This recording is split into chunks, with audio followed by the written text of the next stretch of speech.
Adem diep, voel je kracht. Zing en ren, de dag lacht. Longen fris en hart vol vuur. Huid zo zacht, glimlach puur. Bij dit zelfsmaken noemer hebben de leerling van klasse INC van VO's Rusteveen de landelijke Smoke Free Challenge won.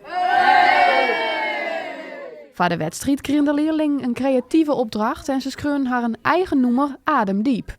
En als onderdeel van de challenge sprutst de klasse ek al om een jaar lang net te smoken, te vapen of snus te broeken. We weten al dat roken en vapen heel slecht is. Wij jaren ik een heel stuk om je heen dat jongeren juist echt beginnen te vapen en daarna beginnen op roken. Dus als deze klassikale afspraak maken we het en malko dat ze het oud praten, wij roken en wij vapen net, is heel erg helpend voor de toekomst. Het is juist vaak van, iemand die begint te roken, de oren toch maar en de groepsdruk. En dus dat de hele klas zei, nee, wij gaan het net doen, helpt dat heel bot. En haast zelf al eens vaped of rookt? Nee. Nee. Ga je hem nou echt nog nooit een sigaret onrekken? Nee, ik kan wel eens onrekken, maar ik kan nog nooit rookt. Zeker net, nee. Ik had het zelf nog nooit in. Ik ben wel bij vrienden van mij die dat wil, maar dan zitten ze bijvoorbeeld wel ik hier. Maar ik zit dan zelf eerst wel nee.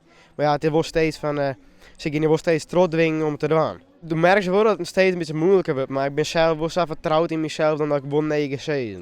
Ik rook zelf net, dat is de kosten van mijn stem. Hè.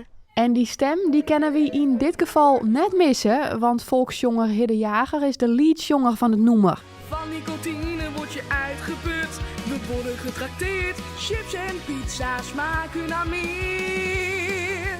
De jury die wie onder de indruk van het noemer. Het is wel natuurlijk heel speciaal, want ja, net iedereen wint zo'n prijs. En ja, het is wel gewoon leuk, want ik kreeg een leuke prijs ervoor terug. Dus ja. Als haatprijs mij de klasse nou een dij fot. Maar de grote vraag is vanzelfs, had zo'n campagne echt invloed? Ik weet dat als ik dit help, maar het is wel handig. Gewoon bij u zien in de klas dat wel dit helpt, zus maar. En denk je dat dit een echte hit worden kan? Nou, ik vind het zelf wel een mooi nummer, ik denk het wel. Je hebt straks ik de dwaapsfeesten bij Del met deze hit. Ja, ik denk het wel. Is dit nou een keertje die stoel meeneemt in die repertoire? Dat mag je bedenken. Zing en ren, de dag lacht. Longen fris en hart vol vuur.